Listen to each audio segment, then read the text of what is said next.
Yo, welcome back, kembali lagi di channel Atola Hayatu. Bagaimana kabar nakama sekalian? Semoga selalu baik-baik saja. Armada besar Aliansi Bajak Laut Topi Jerami adalah kekuatan tempur yang tak bisa dianggap remeh. Selain jumlahnya yang besar, orang-orang di dalamnya juga termasuk para petarung yang kuat. Lalu terkait pertempuran di Onigashima ini, sebelumnya Mimin berpikir jika terlalu dini bagi kekuatan besar itu untuk berkumpul kembali. Tapi setelah chapter 1028 rilis, pemikiran Mimin jadi berbalik 180 derajat. Karena kita bisa melihat kapal-kapal marin berbondong-bondong datang ke negeri Wano. Lalu misi yang diberikan juga nggak tanggung-tanggung, yaitu menguasai negeri Wano secara paksa jika Kaido kalah dalam pertempuran ini. Nah, selain itu, melihat rombongan kapal yang banyak, mulai muncul pendapat bahwa itu merupakan sebuah Buster Call.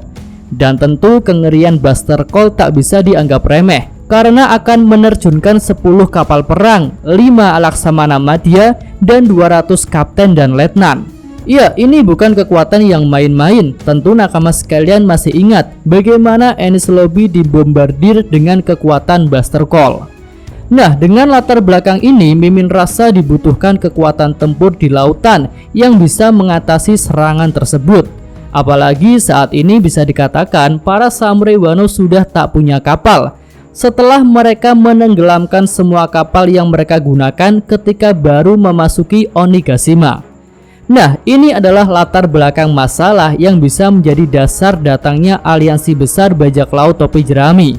Lalu selanjutnya adalah mengenai clue atau petunjuk yang diberikan oleh Bang Oda mengenai hal itu.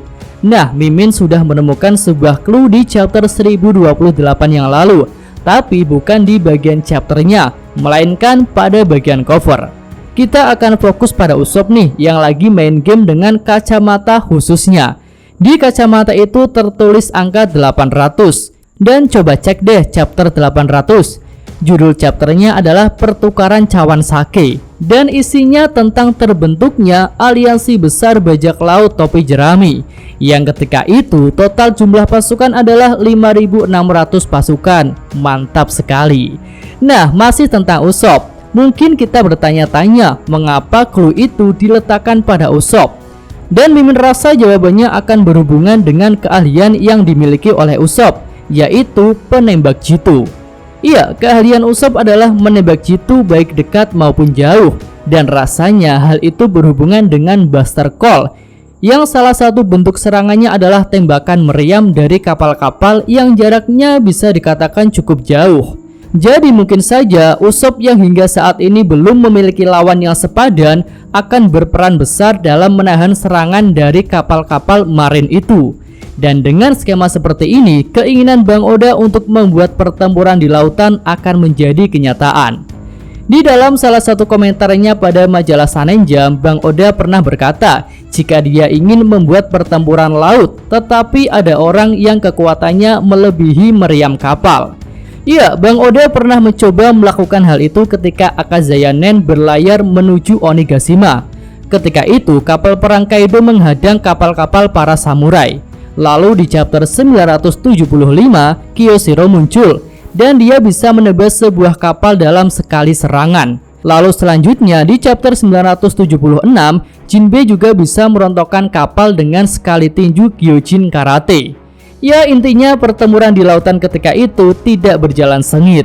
Nah, dengan situasi yang berbeda di mana para orang-orang kuat di Onigashima sedang bertempur, maka pertempuran di lautan antara kapal marine dengan kapal aliansi besar topi jerami akan berjalan dengan lebih menarik. Iya, itu semua adalah hal yang mendukung akan datangnya aliansi besar bajak laut topi jerami ke Wano. Dan sebagai perbandingan, Mimin juga akan bahas mengenai hambatan yang akan menghalangi datangnya mereka ke Wano. Masalah utamanya sih menurut Mimin adalah timing yang tepat, karena pada pertempuran di Onigashima ini berjalan tidak lama, hanya 1 malam saja. Jadi jika memutuskan untuk ke Wano, seharusnya sudah berangkat di hari-hari sebelumnya. Lalu saat ini mereka semua juga sedang terpisah atau tidak berada pada satu tempat yang sama. Hanya Donsai dan Leo saja yang terlihat bersama sedang mengikuti referee. Jadi rasanya butuh plot yang kuat jika mereka semua akan datang bersamaan di waktu yang sama. Tapi bukan Bang Oda jika tak bisa membuat plot yang mengejutkan.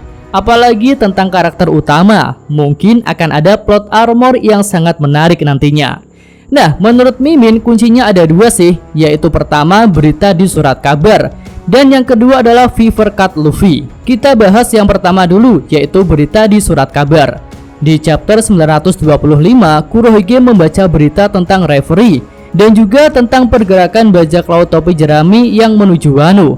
Saat itu Kurohige juga tahu mengenai pengejaran yang dilakukan oleh Big Mom. Nah, sampai di sini seharusnya anggota aliansi topi jerami sudah tahu jika kelompok topi jerami akan menghadapi sesuatu yang sulit, yaitu dua Yonko, Kaido, dan Big Mom.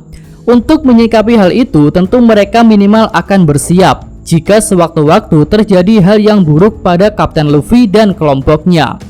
Lalu yang kedua adalah mengenai Fever Cut Luffy. Luffy pertama kali tumbang beberapa hari yang lalu pada pertempuran di negeri Wano sebelum Luffy mencapai Onigashima.